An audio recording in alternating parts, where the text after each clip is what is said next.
I don't understand how you say you love your country at the same time as you normalize this convicted felon, which I can say now every day. Help me out here.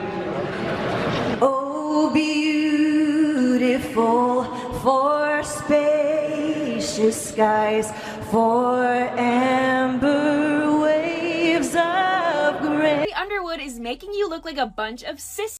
How did things go from promoting unity and acceptance to attacking Carrie Underwood, one of the classiest and most talented voices in music? All because she agreed to sing at the presidential inauguration. You'd think someone like Carrie, who's basically the sweetheart of country music, would get a pass for wanting to celebrate her country at such a historic event. But no, as soon as she said yes, the usual critics started coming out, and the cancel culture mob attacked. People even began calling for her to be cancelled, accusing her of supporting a convicted felon. Yes, you read that right. Such an absurd accusation, it's almost laughable. But I'm here to explain how this drama got out of hand and why Carrie Underwood may be the only one handling it with grace. Before all the attacks and name-calling, Carrie Underwood was beloved in the music world, rising to fame as a small-town girl with a big voice on a popular singing competition. Carrie Underwood has spent most of her career avoiding political talk, but she's set to perform at the upcoming inauguration. She said in a statement that she's doing it because the country must come together in the spirit of unity and look to the future.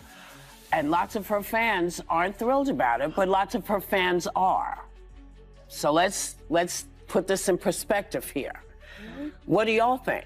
I personally hope we're moving beyond the era of politics where we want to cancel people's livelihoods because we don't like their politics. And whether it was the Dixie Chicks for criticizing George Bush, didn't agree with it then, and Carrie Underwood, if you have a problem, you register your complaint by not downloading her songs and not going to her shows. Right. But I also think from a business standpoint, it's not a bad decision for Carrie Underwood. 75 million people voted for Trump. Artists tend to skew left-leaning, so she's overnight going to become an icon of MAGA and the American right. She's probably going to make a lot of money off of it. So I get why she did it. From day one, Carrie Underwood kept her reputation clean. You never saw her name in tabloids for scandals over and over again. She didn't need dramatic feuds or controversy to climb the charts. People loved her because she was genuine, graceful, and incredibly talented. She sold millions of records, won awards, and charmed fans without getting involved in political drama. Then came the famous inauguration invitation, a patriotic event, a dream for any artist. Standing at the Capitol, singing America the Beautiful, and reminding Americans of the unity under one flag. What's the big deal if Carrie accepted that invitation with gratitude and a voice that can move mountains?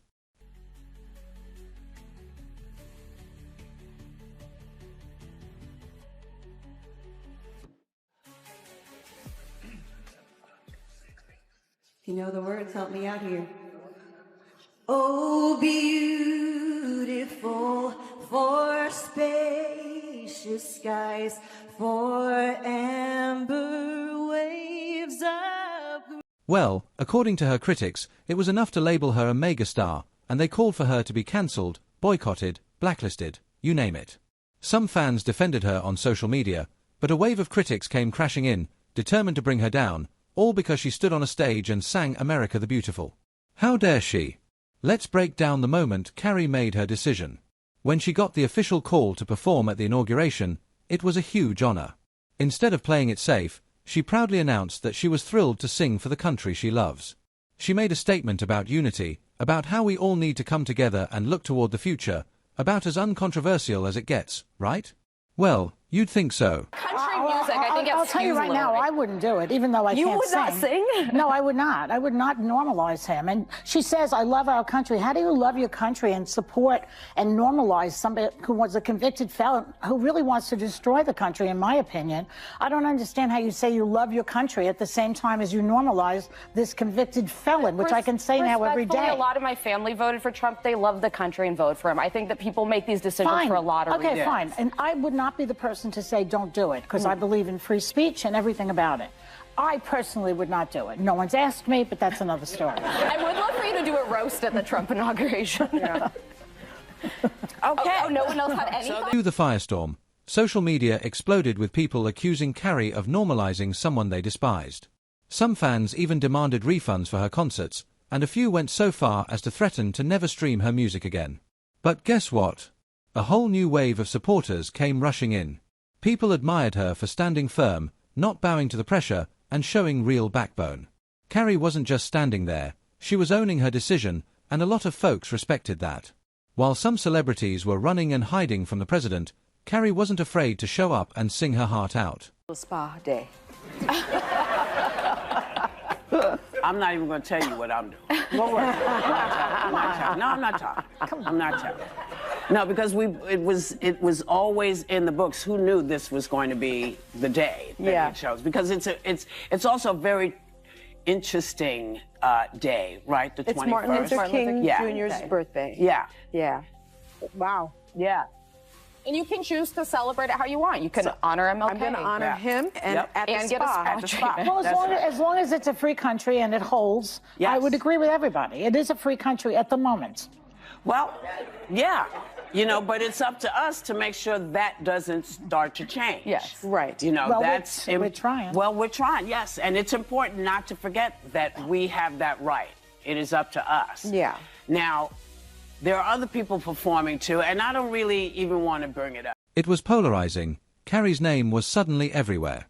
Critics lit up social media with childish name-calling, labeling her traitor, sellout, and puppet of the establishment, as if she'd committed some unthinkable crime. And of course, The View jumped in, stirring the pot even more. One of the hosts actually claimed that performing at the inauguration was like normalizing a convicted felon, even though, last I checked, no one was serving time there. But let's not get lost in the details. Carrie's only crime was celebrating America with her voice on a historic day. That's when the real attack began. Another co-host chimed in, saying she wouldn't have sung for this administration. Fine, that's her choice, but publicly shaming someone who feels differently, that's the complete opposite of free expression. The usual suspects piled on, accusing Carrie of everything under the sun, without a shred of evidence. And then, The View hosts threw out their opinion that if fans didn't like it, they could just boycott her music, like they get to decide who gets to make a... Caught it and canceled. John Rich weighed in, saying there are several top-tier country artists who support Trump, and I wish they'd finally have the balls to come forward and be counted. Ain't nothing outlaw about keeping your mouth shut to appease the record label. Carrie Underwood is making you look like a bunch of sissy boys. I think so, but then you pushed her and she said, yeah, I guess I am. Well, I said to her, do you believe that women should make the same amount of money as men? Well, I guess I am a feminist. Yeah, and she said, I guess I am a feminist. So I think people feel pretty strongly about it. I think art is art, and you have a right to perform where you want to perform. I agree with you, Joy. I can't sing a lick, but I certainly, and I have not been asked, but if I were asked, it would be a hard no. Well, they wouldn't ask me, so I have no... Right, yeah. They're not asking any of them. Did Carrie's choice backfire? Not at all. She's still winning awards, selling out shows, and making a lot of money. The outrage faded as time passed. But remember how harshly she was criticized. Now, look at her sales, she's doing great. Her record label stuck by her because they know she's a big earner, and the fans who left, they've been replaced by people who respect her for standing her ground. Carrie's story highlights the hypocrisy of cancel culture. Remember the Dixie Chicks? They were cancelled for speaking out against a president. Back then, people on the right were all for it.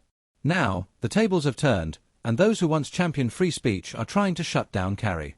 This shows how quickly people forget what they once supported when politics take over. The thing The View and the cancel culture crowd missed is this: Carrie Underwood is her own person and doesn't need permission to be herself. Whether she's on her 10th platinum album or just starting out, she has every right to perform for her country. That's the problem people had. She stepped outside the rules of political correctness. Once you do that, the attacks start. But Carrie kept going, focused on her music, and ignored the hate. Carrie is proving she can be herself and still win. She simply stood on stage, sang for her country, and celebrated a peaceful transfer of power. People hated it, but it didn't matter. When you're genuine, your real fans respect you. Carrie didn't attack anyone who disagreed with her. She just stayed true to her message of unity. The takeaway? We shouldn't be surprised when an artist doesn't fit our political views. If you stand firm and ignore the outrage, you'll come out stronger, just like Carrie. She's still a huge star, and the critics can't stop her. The world moves on, her true fans stay loyal, and The View's meltdown is just a small moment. Keep singing, Carrie. If anyone has a problem with it, that's their issue, not yours.